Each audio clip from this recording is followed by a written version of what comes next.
of the few people who had started speaking on it early on. So was this issue directly linked to the whole idea of saffron terror? Or it's just a botched up investigation we are talking about? No. Absolutely. To make 26/11 credulous as Hindu terror, they had to create a background. So they created Malegaon, and thereafter, once Malegaon was created, then they thought that, how will they justify, Samjhauta, Makkah Masjid, Ajmer Sharif, Malegaon 1. So they started revisiting all this. And then, though Pakistan is involved in the Samjhauta Express, they were allowed to go from the country, leave the country with a lot of honor and dignity. And then, did you see Nagori's truth serum test? He has spoken everything.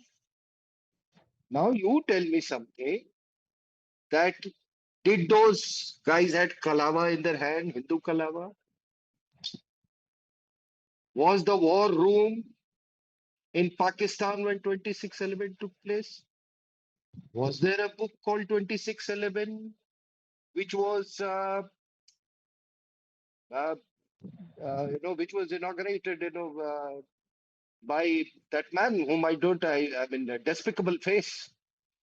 And now you tell me that one army officer, one lady, one 878-year-old man. Oh, terrorists, fantastic.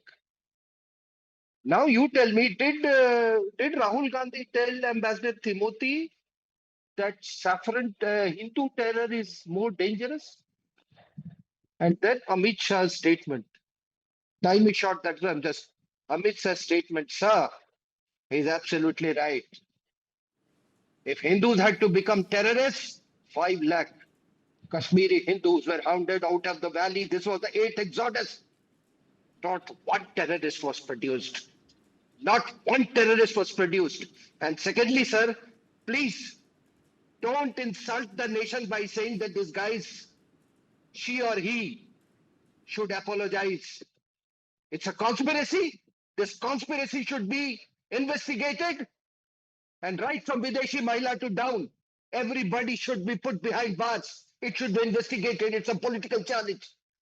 Anybody who enters politics, he only he apologizes and gets away. No, sir. Wait a minute. You're saying, there should be an investigation. Let me get a person who has written a book on Lieutenant Colonel Purohit.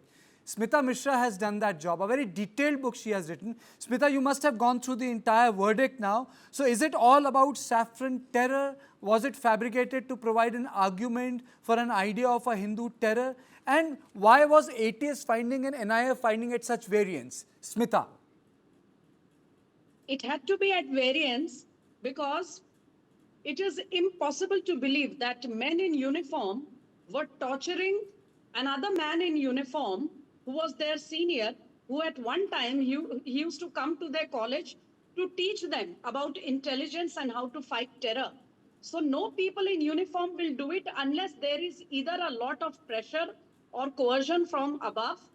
However, as I have already mentioned to you in an earlier conversation, it was all done to create a false equivalence because we are talking of a period, that 2006 to 8 period, when jihadi terrorists were running amok in this country.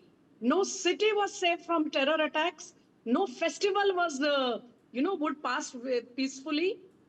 Everywhere there were blasts happening in small town cities like Faizabad and big cities like Jaipur and Hyderabad and Mumbai finally. Now, I completely, in hindsight, I totally agree with Colonel R.S.N. Singh, whose opinion and inputs I have valued a lot in the past, that it was all a build-up to 26/11. Thank God, one man, Tukaram Omble, managed to catch Kasab alive and he totally demolished the entire game plan because Arif Kasmani was on record to say that he had engineered the Samjhauta blast. Safdar Nagori very clearly agreed that who were the people who were supporting him and why they did it. And suddenly one day, A series of incidents are billed as Hindu terror, and then one day it all disappears. There was no Hindu terror prior to that, there was no Hindu terror later. If it is such a serious threat to nation security as proposed by Mr. Rahul Gandhi in his conversation with the then US envoy, then it could not have disappeared. You know, it would have had some roots, it would have had a यार network. 6 window बनाना किनारे. Till today, Simi and Indian Mujahideen, it's been a decade, but their network is still alive. They are lying low. PFI network is still alive. How come Hindu terror suddenly disappeared overnight? Because it was not organic. A false equivalence was being created to make the other kind of terror look small, look like a lesser of a threat, so that you can tell the world that Hindu terrorism is as dangerous or perhaps even more. And this is not a case of theorizing. Mr. Rahul Gandhi is on record to say it. They allowed a book to come out which said Mumbai terror, RSS ki sazish, long after Kasab had been fought.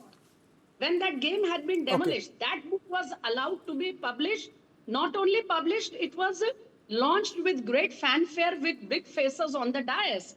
When I tried to bring out the truth about Malegaon, I was threatened with court cases. When the court threw out the petition for banning the book, I was physically threatened. The launching of my book in Pune became a police affair finally, with all ACPs there and 400 people trying to get out the venue, not allowing us to do it. What does it all say? It says, and now when you go into the evidences which I have written several years ago, the evidence was either planted or it was not there at all.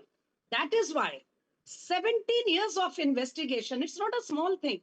After 17 years, they failed to prove Colonel Purohit's association with Abhinav Bharat, and Smita, whether that association had anything to do with the but blast. there, Number Smita, one. I'll come to that. Smita, I'll come to that because Yeah.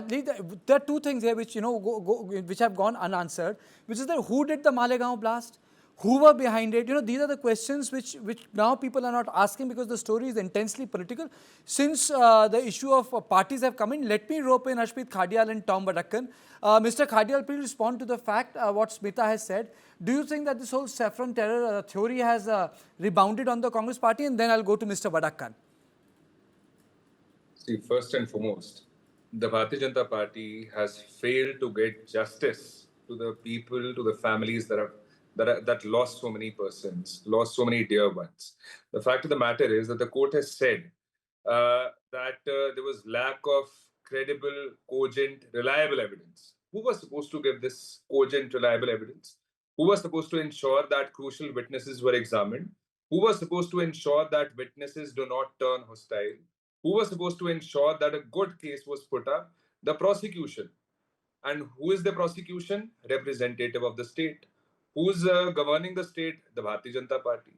And the Bharatiya Janata Party, being the prosecution and welcoming the order, is the biggest blunder of all time. The Bharatiya Janata Party is the prosecution. The prosecution challenges the order, does not welcome the order.